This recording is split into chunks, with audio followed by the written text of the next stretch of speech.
Terima kasih ibu-ibu telah mengikuti rangkaian kegiatan P2K2 ini. Menginjak materi berikutnya, yaitu Bapak Ibu nanti akan membuat 3 kelompok dan akan melakukan simulasi yang dipraktekkan dari 3 alur cerita yang nanti oleh ketiga kelompok ini yang dipilih oleh Bapak dan Ibu. Bagaimana nanti di cerita ini ada yang menjadi Ibu Lili, ada yang menjadi Agus, dan bagaimana peranan Ita juga di dalamnya. Dan nanti setelah satu per kelompok itu mempraktekkan, silakan yang lainnya agar memperhatikan bagaimana sifat Ibu Lili, karakter Ibu Lili berikut sifat. Silakan untuk kelompok A agar maju ke depan menampilkan dan menskenariokan apa yang ada di cerita A tersebut. Mangga Ibu untuk dipersiapkan dan maju ke depan. Dan yang 2 kelompoknya harap memperhatikan apa skenario yang akan dipraktekkan di cerita tersebut. Silakan. Nah, sudah dipraktekkan bagaimana dari alur cerita tersebut, yaitu Agus sedang bermain di luar tanpa memakai sandal. Lalu tiba-tiba dia masuk, ya, dan masuk dalam keadaan kakinya yang kotor, membuat lantai jadi kotor. Sementara Bu Lili sedang mengepel lantai. Apa yang harus dilakukan Ibu Lili? Nah, ternyata si Ibu Lili ini memberikan bukan hukuman, ya, bahasanya, agar bisa yang diperbuatnya itu bisa dipertanggungjawabkan oleh Agus. Dan Bu Lili mengarahkan Agus supaya membersihkan lantai yang kotor. Dan Agus tidak boleh bermain keluar sepanjang hari. Agus harus memakai sandal jika ingin bermain keluar rumah. Nah, ini adalah bentuk perilaku kesalahannya anak tanpa adanya unsur kekerasan. Apa yang dilakukan oleh anak tersebut, metodenya seperti yang ada di cerita ini.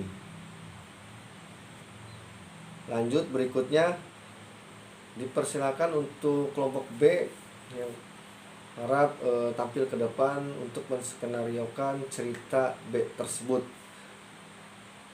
Yang dimana cerita ini ialah Ibu Lili sedang menyetrika dan Ita sedang nonton TV, tiba-tiba televisinya langsung dimatikan.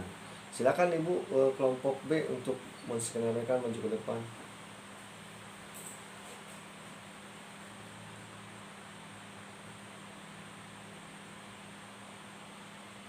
Ya, dianggap selesai.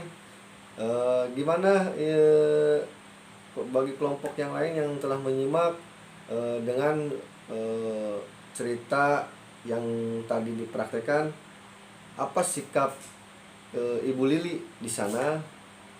Kira-kira seperti apa? Nah, betul, Ibu Lili di sana menengahi bagaimana di minggu-minggu ini Ita sering memukul ketika dia lagi tidak senang terhadap seseorang. Dan kejadian itu secara spontan karena Agus tiba-tiba mematikan televisinya ketika Ita menonton. Dan Ibu Lili melakukan atau menarik Agus supaya Agus agar menenangkan pikirannya akibat tindakan tadi, karena dipukuli terus kan oleh Ita dari tadi. Makanya Agus supaya menenangkan diri terlebih dahulu. Baik, jadi di sini di cerita yang B ini menandakan bahwa sikap seorang orang tua kalau anaknya berantem tidak memihak salah satunya, yakni Ibu Lili tetap ngasih masukan, ngasih ajaran kepada kita yang tadi memukul Agus bahwa hal tersebut tidak sepatutnya untuk dilakukan. Dan kedua, meskipun Agus tadi ditenangkan, tapi perilaku Agus yang spontan tiba-tiba mengganggu adiknya itu adalah hal yang tidak baik. Makanya ketika terjadi sesuatu seperti itu, kalau posisi Ibu Lili atau posisi orang tua, jangan memilih sepihak, baik itu kepada kakaknya ataupun kepada adiknya. Silakan lanjut kelompok 3 untuk maju ke depan dan menskenariokan apa yang ada di cerita tersebut. Yang dimana dari cerita tersebut Ibu Lili sedang mengikuti arisan ibu-ibu.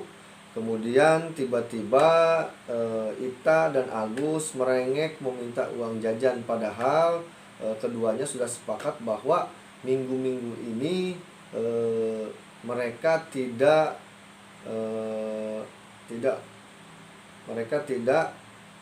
meminta uang jajan karena fokus untuk menabung untuk membeli sepeda. Tapi tetap merengek dan menangis. Agus juga membujuk agar Ibu Lili memberikan uang jajan. Sementara ibu-ibu yang lain melihat hal tersebut.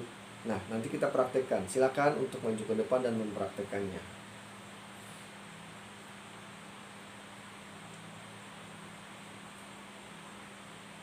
Nah, sudah dipraktekkan. Nah, di sini kira-kira ibu-ibu dengan kejadian tersebut apa yang harus dilakukan Ibu Lili dari ketika anak-anaknya meminta uang jajan pada saat ada acara arisan, padahal itu udah komitmen anaknya itu tidak akan di minggu-minggu ini tidak akan meminta uang jajan karena ingin menabung, ingin membeli sepeda.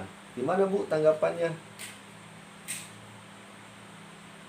Nah, kalau seperti itu emang posisinya akan sangat berat sekali untuk membujuk atau yang namanya supaya anak itu tidak terus merengek meminta uang jajan. Tapi di sini tergantung pada kelihayan ibu-ibu dalam memujuk anak, karena posisinya sudah komitmen ingin membeli sesuatu kan. Makanya di sini Bu Lili menempatkan bahwa ketika meminta uang jajan emang uangnya tidak ada, sudah tidak ada. Nah, di sini adalah keterampilan ibu-ibu semua untuk memujuk anak.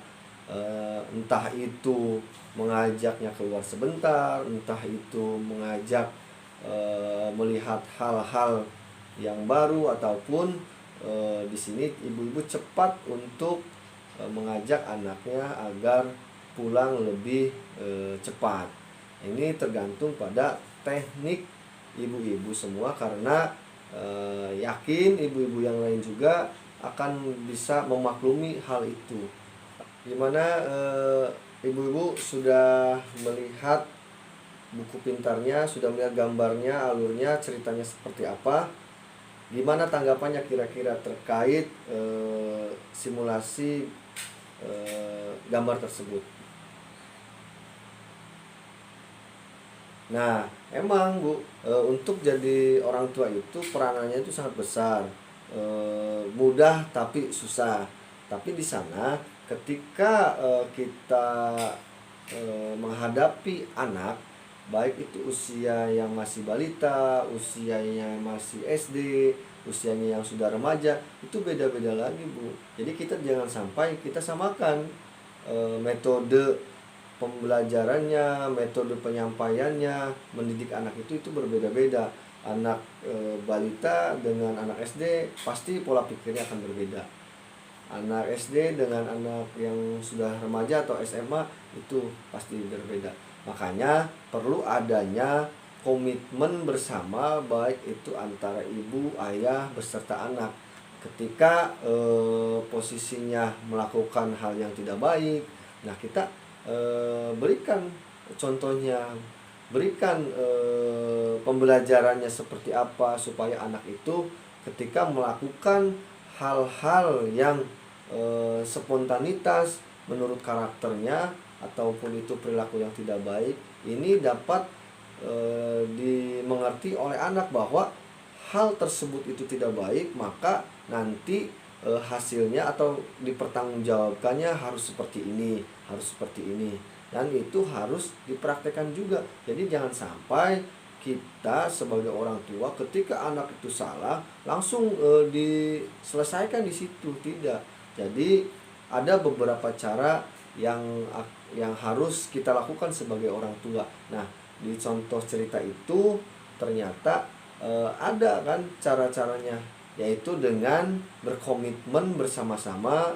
Yakin insya Allah, apalagi anak yang sudah remaja, pasti dia akan mengerti ketika salah, hukumannya seperti apa. Tapi hukuman tersebut harus benar-benar mendidik. Begitupun yang anak SD, begitupun yang anak usianya balita. Mungkin itu ibu-ibu dapat dipahami dari apa yang kita simulasikan. Baik ibu-ibu, sebelum kita akhiri rentetan kegiatan ini, untuk penyemangat kita nih sebagai KPM PKH, seperti biasa ibu-ibu ya, kan sudah disampaikan, kita bersama-sama tepuk P2K2 agar apa yang kita perbuat sekarang, apa yang kita laksanakan sekarang ini bisa menjadi bagian daripada harapan yang baik bagi kita semua.